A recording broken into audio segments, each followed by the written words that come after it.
Essa cor é muito latino, né? Vamos lá, pessoal. Coloquem o nome de vocês, porque já é outra aula, certo? Coloquem o nome, já estamos gravando. Ponham o nome de vocês. Tá bem, Guilherme. Eu já deixei anotado aqui no meu caderno isso que você falou, certo?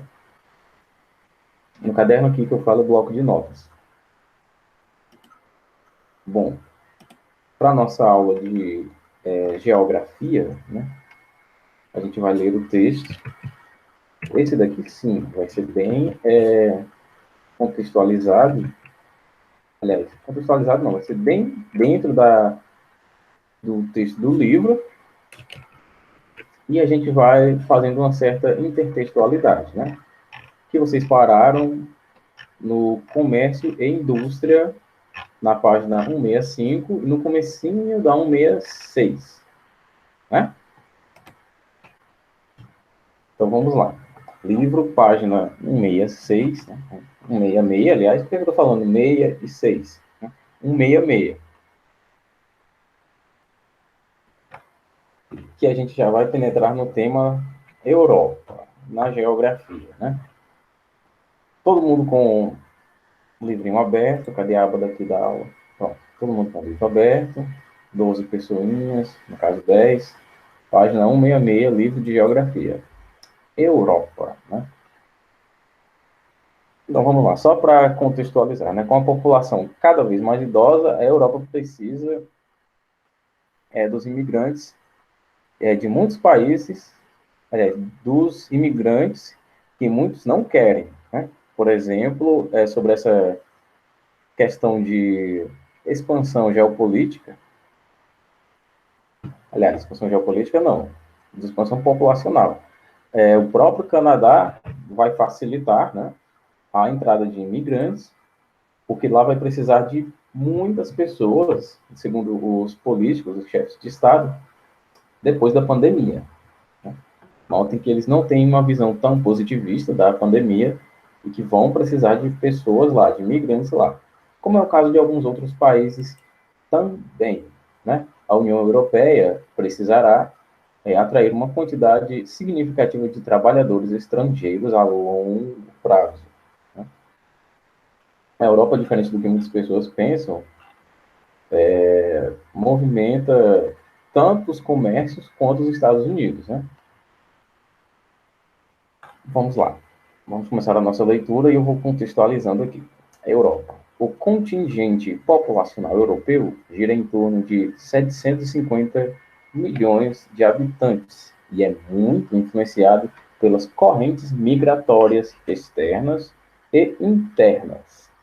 As migrações externas causam muitas tensões, pois, na sua maioria, são habitantes de países subdesenvolvidos com baixos níveis, aliás, de índice de desenvolvimento humano ou em guerra, que desejam encontrar melhores condições de vida no rico continente.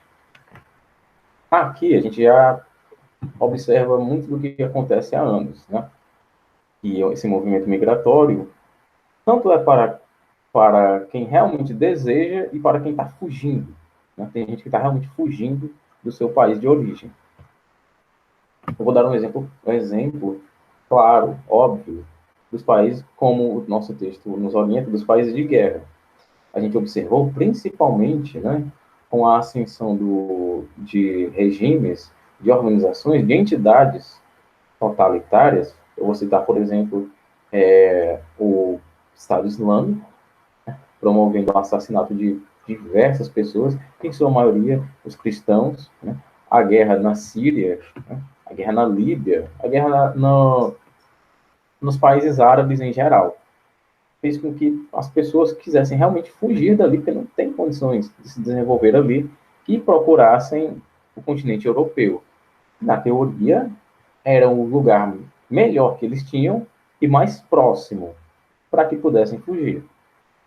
Só que aqui a gente entra numa questão cultural, né? Mais cultural do que política, mas também uma questão política. Né? Como eu falei, muitos países não querem esses imigrantes. Vamos falar, por exemplo, dos Estados Unidos. Não quer os imigrantes desses países árabes, desses países de origem muçulmana, né? De etnia muçulmana. Etnia não, desculpa. Da cultura muçulmana. É uma questão cultural. O preconceito, nesse caso, impera a empatia humanitária. É tanto que a gente tem aquelas imagens do Donald Trump vociferando mesmo, né, palavras de um discurso de ódio contra essas populações, que é muito também do que a gente tem aqui no Brasil, né? O discurso de ódio, isso também é geografia que eu estou falando, tá? O discurso de ódio de uma certa classe em desfavor de outra, né? Outra geralmente é uma minoria. A gente pode falar negros, mulheres, pessoas LGBT e por aí vai, né? Isso também é uma coisa terrível. Mas voltando aqui para o texto. No entanto, os europeus são dependentes, né, das migrações devido à baixa natalidade e o envelhecimento da população, e a diminuição da população de alguns países, como a Alemanha, Suécia e Rússia. A Alemanha foi um dos países mais procurados pelos refugiados, né, os fugitivos da guerra. E aqui a gente tem uma informação importantíssima, né? Importantíssima mesmo, que na Europa nasce pouca gente e as pessoas envelhecem mais, né? Eles chegam a uma certa idade num número maior. Lá tem mais idosos e menos jovens.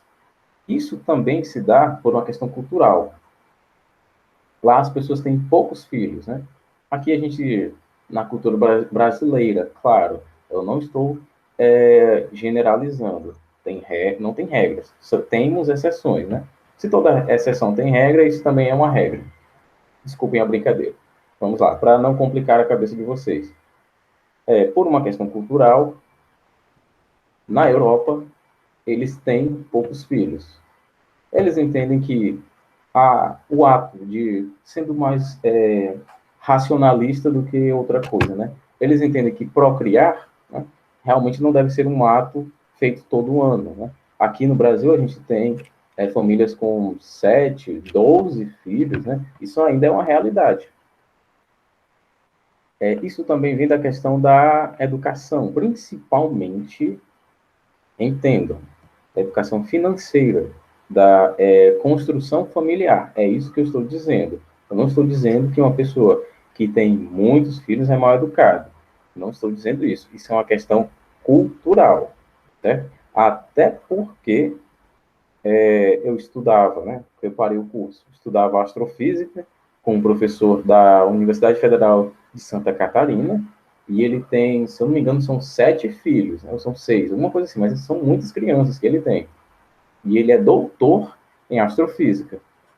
É uma questão cultural que tem suas exceções, certo? Na Europa, temos um índice elevadíssimo de desenvolvimento humano, temos uma educação assustadoramente, aliás, de uma qualidade assustadora, então logo teremos pessoas com mais educação familiar, com mais educação financeira, que vão saber administrar melhor essas coisas, que vão querer essas coisas na dose mais recomendada, né?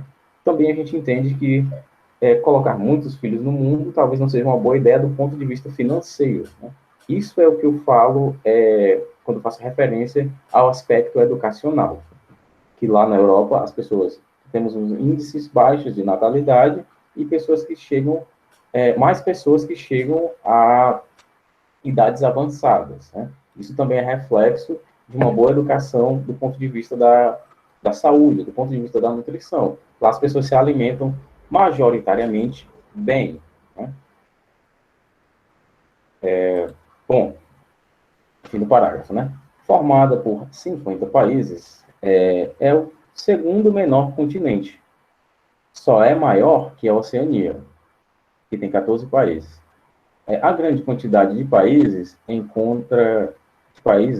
a grande quantidade de países encontra a explicação por meio das relações de instabilidade que marcaram a história da região, desde a expansão do Império Romano. Com o advento da burguesia, a formação dos estados e a dissolução do feudalismo, estabeleceu-se a ideia de Estado moderno, fazendo com que as diferentes nações começassem a lutar pela formação de seus próprios estados. Aqui é até um pouquinho da aula de história, né? Atualmente, observam-se muitas movimentações de grupos separatistas, como na Catalunha, Países Bascos, na Ucrânia, entre outras regiões. Com o fim do socialismo, vimos nos Balcãs, deixa eu aumentar isso aqui. Não. Vimos nos Balcãs guerras e disputas por hegemonia territorial e independência, como o fim da Iugoslávia e da Tchecoslováquia. Só para lembrar, a melhor educação do mundo está nos países escandinavos, certo? A partir do funcionamento, que no caso eu me refiro à Finlândia, a partir do funcionamento do bloco União Europeia, a ideia de comunidade ganhou força, pois a circulação de cidadãos dos Estados-membros passou a ser livre, né? Ou seja, na União Europeia você é livre para circular entre esses países. Vamos ver isso aqui, quem chegou, a internet caiu para todo mundo. Não, a minha internet está boa. Eu acho mesmo que isso é algum bug do app mesmo. Pronto, melhorou? Para mim, sim.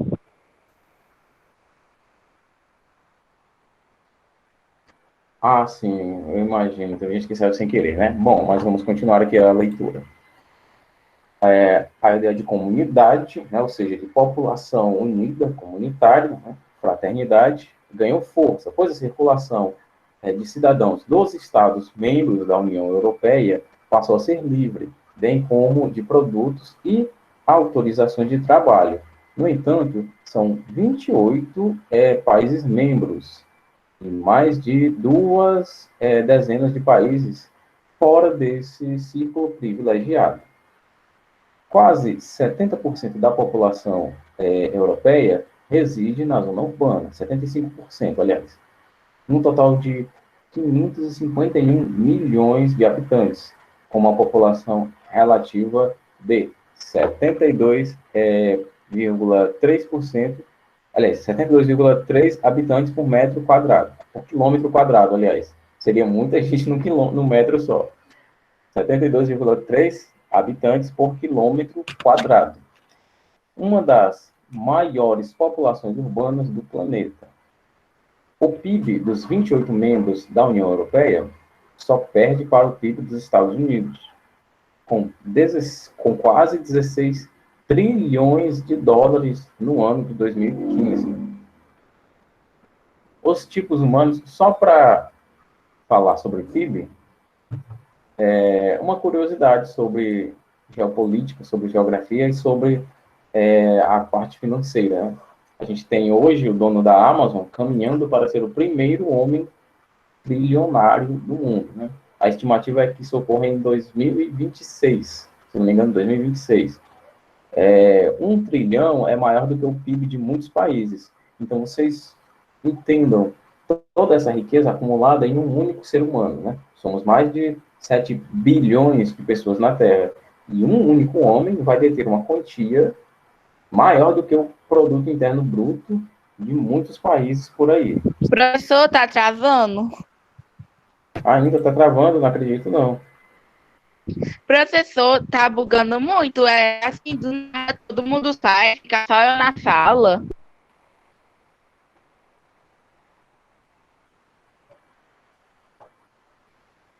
Está travando ainda, pessoal?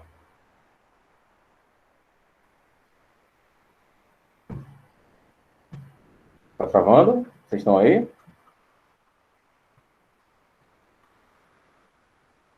Parece que vocês saíram.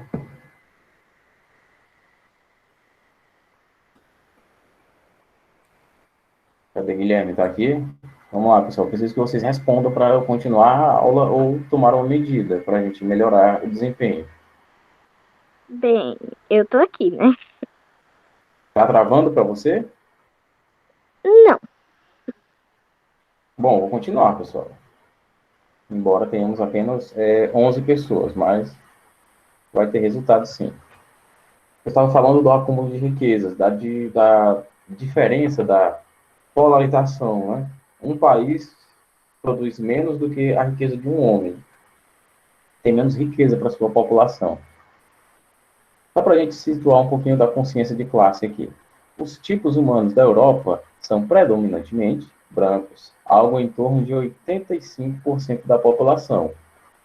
Esse número poderia até ser maior se não fosse a colonização dos vários países africanos, né? Principalmente promovidos pela França, Portugal e Espanha, né? Claro que isso também é história, mas é muito da geografia também. Muitos países foram colonizados pela França. Países africanos, estou falando. Notem então, um fato para servir de base para esse meu argumento aqui. Deixa eu ver o comentário aqui. É um fato para servir de base desse argumento que eu falei, né, para quem tinha saído e voltou. Estava dizendo que a população, os tipos humanos na Europa são majoritariamente, né, predominantemente brancos, algo em torno de 85%. Sim. Eu estou falando sobre a população europeia, certo? Os tipos humanos da Europa, que são majoritariamente 85% da população. Tudo bem, tudo bem. Poderia ser maior esse número, foi o que eu falei. A grande questão que faz com que esse número seja de 85% e não mais é o seguinte: a Europa, por muito tempo, colonizou países africanos, né? E esse trânsito, África-Europa, e o mercado negreiro também, fez com que houvesse o fenômeno que a gente chama de miscigenação. A gente, por exemplo, vê na França, no time francês, por exemplo, o time de futebol mesmo, francês que eu estou falando, quase todos os jogadores são negros mesmo. Isso é produto, né? Esse fato é produto de um processo que é a colonização, certo? É a mesma coisa aqui do Brasil. A gente tem várias etnias, porque tivemos muitas misturas de raça, né? Do europeu, do negro africano, do índio, e tudo aí foi se derivando, né? Tanto que a gente tem pessoas que têm uma aparência, né? Realmente... deixa eu desligar o microfone aqui.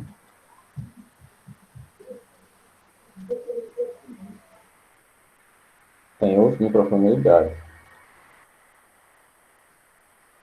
Temos pessoas que têm uma característica que não condiz com a sua pele, né? Uma característica ou outra, um olho, um formato de boca que não condiz com a sua pele. Isso é fruto, né? Isso é produto da miscigenação.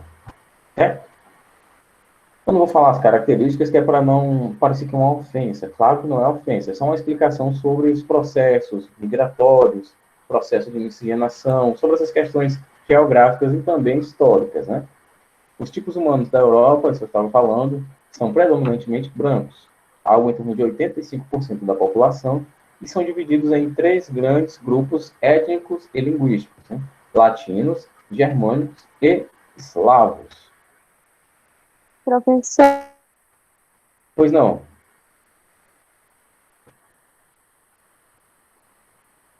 Pode falar.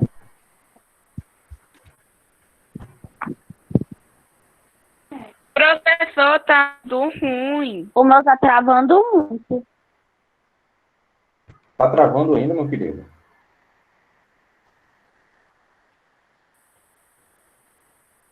Guilherme? Tá travando?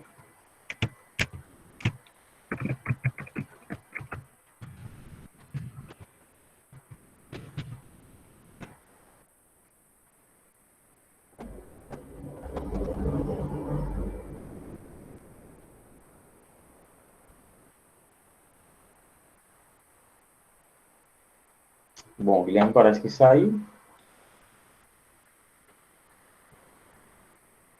Então, não sei, pessoal. Acho que é um problema no servidor.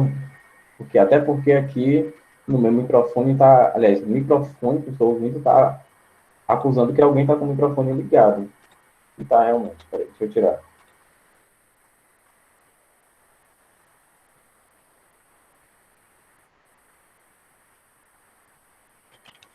Ah, é a internet de vocês mesmo?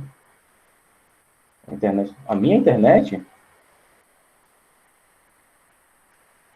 Eu acredito que não, pessoal. Eu acabei de medir minha internet, ela tá muito boa, aliás.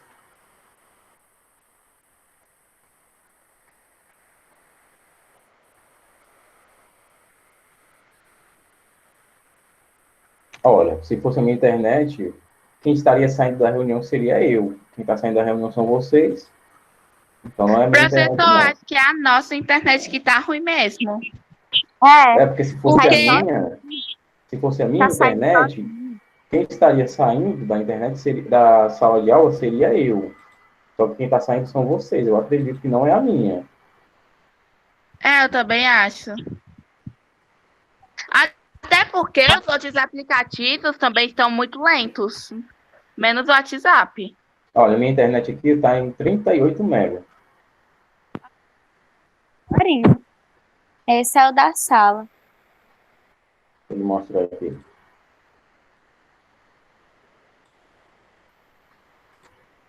Pois a Sim. minha aqui tá 2,4. Olha aqui, ó. Tá vendo minha tela? 39 mega. Cadê? Deixa eu ver. Nossa. Cadê? Eu tirei. Pois o meu não tá mega, não. O meu tá uma ruma de letra. Menos mega. Vixe. Pois vamos continuar. Vocês estão me vendo, né? Não estão vendo minha tela, isso? É. Pronto, pois vamos continuar a nossa leitura. Qualquer coisa a gente... Oxe, pô, o meu não tá travado não, tá bem bonitinho aqui. Acho que deve, Qualquer coisa, grava um vídeo. Essa aula vai ficar gravada, pessoal. A gente pode assistir ela em outro acho momento. que deve ser problema no deles mesmo, ó. Porque no meu não tá aqui não, viu? Tá certo. Depois eu vou continuar aqui a leitura, tá certo? Paramos nos povos eslavos. O maior grupo étnico é a Rússia, que tem aproximadamente 90 milhões de habitantes. Vou deixar isso aqui. Com essas características. Os gregos, com 13 milhões de pessoas, e os finlandeses, estonianos e húngaros, com 23 milhões de pessoas, não fazem parte desses grupos majoritários. A economia europeia é uma das mais importantes do mundo, como eu falei, movimenta diversos mercados, assim como os Estados Unidos. O que a gente tem aqui de diferença é o imperialismo norte-americano, né? Essa ideia de que lá todo mundo faz a vida. E não é bem assim, certo? Entendam que lá nos Estados Unidos a gente também tem diversos problemas. Isso aqui também é geografia, tá? Problemas como, por exemplo, lá não tem SUS, né? A gente não tem sistema previdenciário como a gente tem aqui. Lá, por exemplo, você encontra facilmente idosos trabalhando, deixa eu ver, no McLanche, né? No McDonald's, no Walmart, nessas lojas grandes que a gente conhece, tem pessoas idosas lá, porque lá a coisa é diferente daqui do Brasil, certo? Os Estados Unidos têm problemas sociais como se tem no Brasil, como se tem em outros locais também, certo? A diferença é o que é que chega até você, o que é que você vê, e principalmente o que é que você procura. Se você procurar, você vai encontrar problemas sociais, né, de cunho político, né, problemas financeiros, problemas culturais, em todo canto do planeta. Talvez tenha menos em um lugar, talvez você se adeque, você imagine que seja melhor para você ir para determinado país. Mas não comprem essa ideia política, essa ideia geográfica de que determinado local é realmente o coração do planeta, do universo, que lá tudo é perfeito, tudo é maravilhoso, certo? Não é bem assim. Se vocês quiserem comprar essa ideia, entendam que o melhor lugar, né, onde tudo é maravilhoso, é a casa da nossa mãe, certo? Agora vamos lá. Continuando. A economia europeia é uma das mais importantes do mundo. A União Europeia é responsável por 20% das trocas comerciais do mundo, possuindo apenas 6,9% da população mundial. Né? Um peso enorme comparado com a sua população. Entre os fatores que permitem à Europa manter o seu poder econômico está a sua infraestrutura de transportes, que não tenho outras palavras para definir do que as palavras que vêm no nosso livro. É uma das melhores e mais modernas do planeta. E também é importante falar uma das mais igualitárias, uma das mais humanitárias. O sistema de metrô, por exemplo, de vários países na Europa, conta, por exemplo, com filas para quem não pode pagar. A exemplo disso, eu poderia falar da Finlândia, eu poderia falar da Noruega, poderia falar da Dinamarca. Lá, se você não puder pagar, por exemplo, na Finlândia, se você não puder, não falando mais de transporte, falando de outro setor, de educação, se você não puder pagar a escola, tudo bem, não tem problema. O governo não vai proibir seu filho ou você de estudar lá, certo? Se você não puder pagar, não tem problema. Se você não tiver dinheiro para ir de metrô, tem uma fila especial para as pessoas necessitadas, não tem problema. Mas, professor, peraí, que história é essa?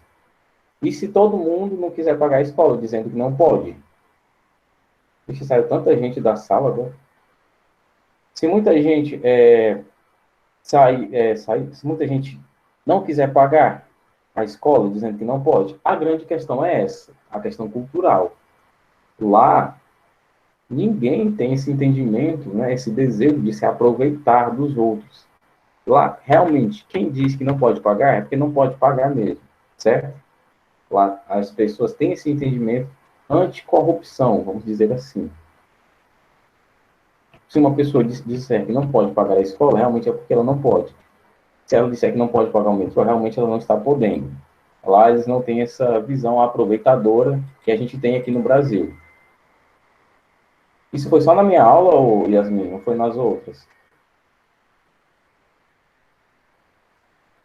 Vamos lá, quando você responde, eu continuo a leitura. As rodovias europeias interligam não só as infraestruturas nacionais, como também se interligam regionalmente com todos os países da Europa, com um altíssimo grau de qualidade, conforto e segurança para os seus usuários.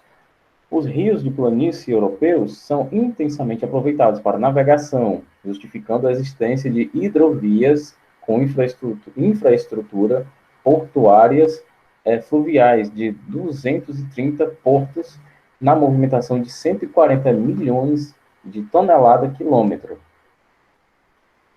Os portos marítimos de Roterdão, o maior da Europa, em Londres, Antuérpia, eu sempre confundo esse nome, Antuérpia, São Petersburgo, Lisboa e Hamburgo estão entre as áreas mais movimentadas, aliás, entre os mais movimentados do mundo, né, os portos marítimos, esses que eu falei. O transporte de cargas e passageiros por ferrovia também é um dos mais desenvolvidos do mundo, com circulação dos trens na grande maioria dos países europeus, pois é constante um investimento que moderniza e padroniza a gestão em todo o continente, que é o que eu falei, né, trens e metrôs. Lá a gente tem os mais modernos do mundo, né, os mais desenvolvidos, os melhores, os mais rápidos, tudo que você imaginar de bom lá. E em vários países a gente tem essa qualidade humanizadora. Deixa eu ver aqui o chat. Deixa eu ver. Está começando no final da Paula. O meu está travando direto. Se continuar desse jeito, nas outras aulas não vai dar. Vamos ter um pouquinho de paciência, pessoal. Pense no seguinte. A gente pode ter outro momento desse. Vocês podem assistir essa aula no Classroom não, no YouTube, certo? E o professor vai estar disponível para tirar as dúvidas de vocês, tá bom? Então, a gente pode ir com calma, que vai dar tudo certo, tá bem? Bom, continuando. Falávamos das grandes vantagens. Não vai dar ruim, não, mulher. Vamos com calma. Do transporte europeu. Agora vamos falar da agropecuária, né? A gente tem uma leitura bem extensa. Nessa daqui, sim, que eu acho que eu confundi a de história com geografia. Nessa daqui, sim, a gente vai fazer bastante anotações, certo? Agropecuária, página 168. Os europeus utilizavam na agropecuária uma política de segurança alimentar e comercial, que tem no apoio aos produtores o seu maior trunfo, ou seja, Isso aqui é um pouquinho do que o Napoleão fazia, né? Apoiar aquela classe que vai poder lhe dar uma certa sustentabilidade, uma certa sustentação em algo. Olha só, os europeus utilizam na agricultura uma política de segurança alimentar e comercial, certo? E tem no apoio, né? A Europa apoia os produtores e isso é o grande trunfo da sua agropecuária, pois ajudam financeiramente o agricultor para a garantia de sua produção. Isso é um pouco do que a gente vê aqui no Brasil, né? Por exemplo, as políticas de apoio e promoção e manutenção da agropecuária. A grande questão é que aqui é um pouquinho, né? A gente tem uma distribuição maior, geralmente para quem não precisa, né? Como, por exemplo, os grandes produtores. O governo aqui visa ajudar os grandes produtores, em sua grande maioria, e pouco se vê, pouco se observa, pouco se ajuda os pequenos produtores. Isabela, é porque eu estou lendo e contextualizando, certo? Essa disciplina aqui é um pouquinho diferente, a dinâmica dela, tá certo, minha querida? Aqui a gente tem muita coisa para contextualizar, tá bem? Eu leio uma frase e falo um livro, às vezes.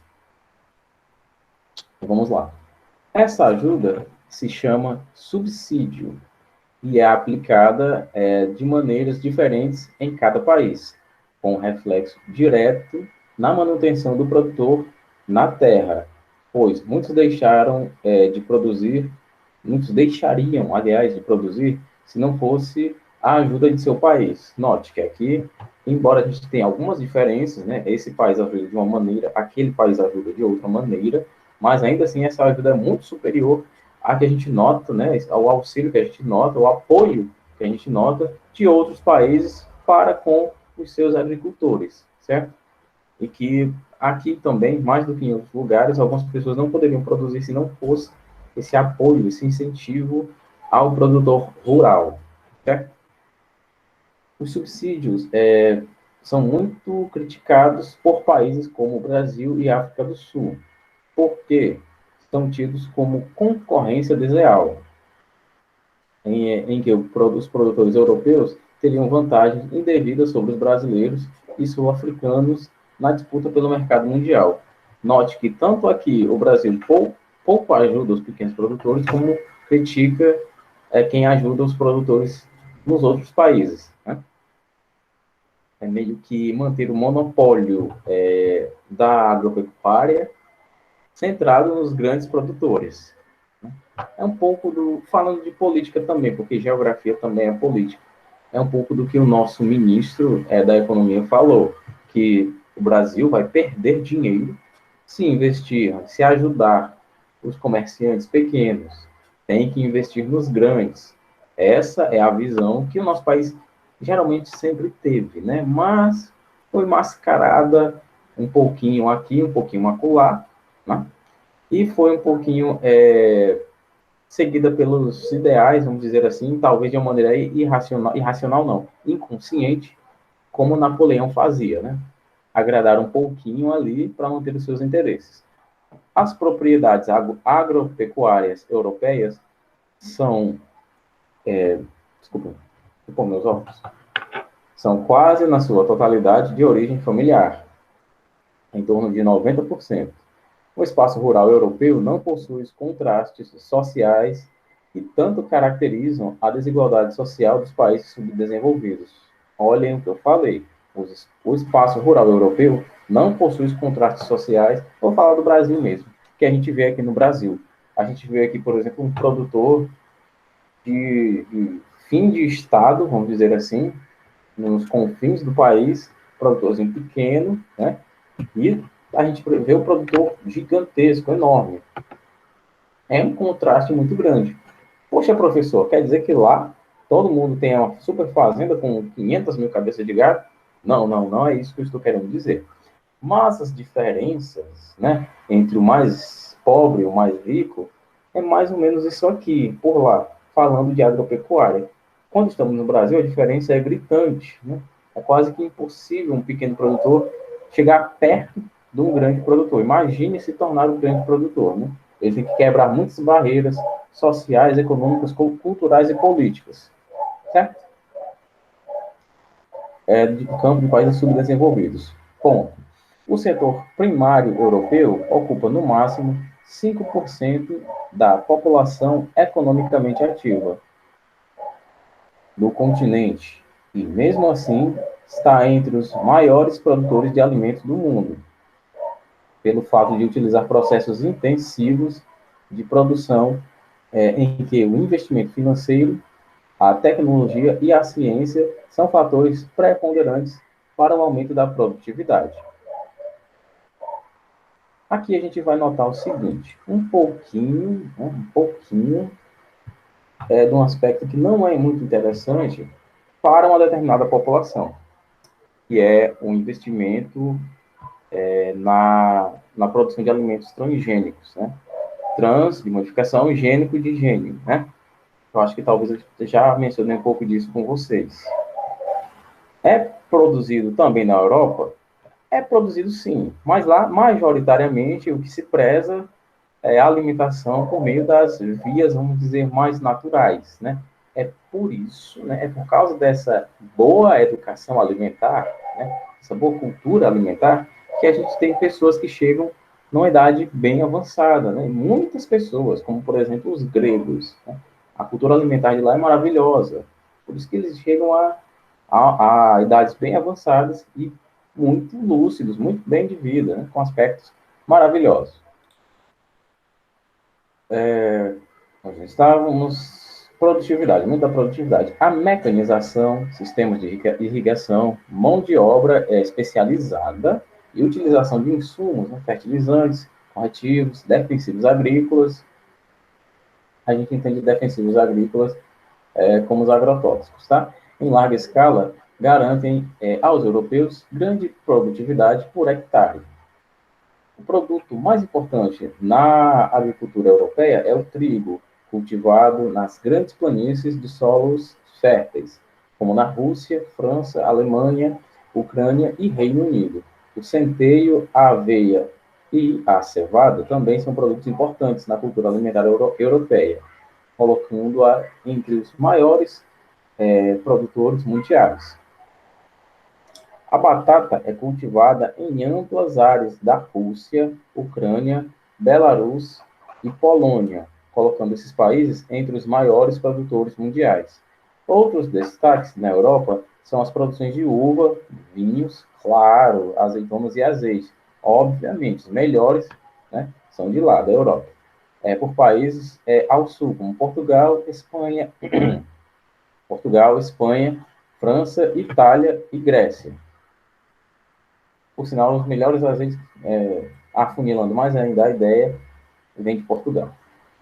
Na pecuária, a produção de leite e laticínios, manteiga, queijo, né, os derivados do leite, está entre os 10 primeiros lugares na produção mundial, apesar de ter uma área menor para pastagem do que a América, a Ásia e a África. A Europa possui 4 países entre os 10 maiores produtores de carne do mundo: a Rússia, a Alemanha, França e Espanha, né? E muito importante falar sobre essa questão da pastagem. O nosso gado, por exemplo, eu só tenho 1 minuto, eu vou falar essa curiosidade aqui rapidinho para a gente passar para a nossa próxima leitura na próxima aula. A gente tem o gado aqui magro, né, em relação ao gado de outros países, por exemplo, na Argentina, né, muito se fala picanha argentina, aquela carne gorda, né? Um dos processos que se utilizam lá para deixar a carne gorda, né? Ora, vamos entender nós, seres humanos. A gente acumula gordura principalmente como? Na qualidade de pessoa sedentária, né? Que faz pouco exercício, não apenas que se alimenta de uma maneira não adequada, mas que faz pouco exercício. Uma das maneiras principais de engordar a carne argentina é dando-lhe pouca área para trânsito. Ela come bastante no pasto e fica acomodada numa área pequena. Ela caminha pouco, ela acumula muita gordura, come muito, se movimenta pouco.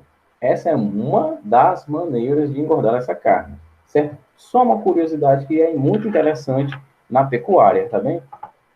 Bom, Encerrou nossa aula, né? Eu vou parar a gravação. Se eu não me engano, a gente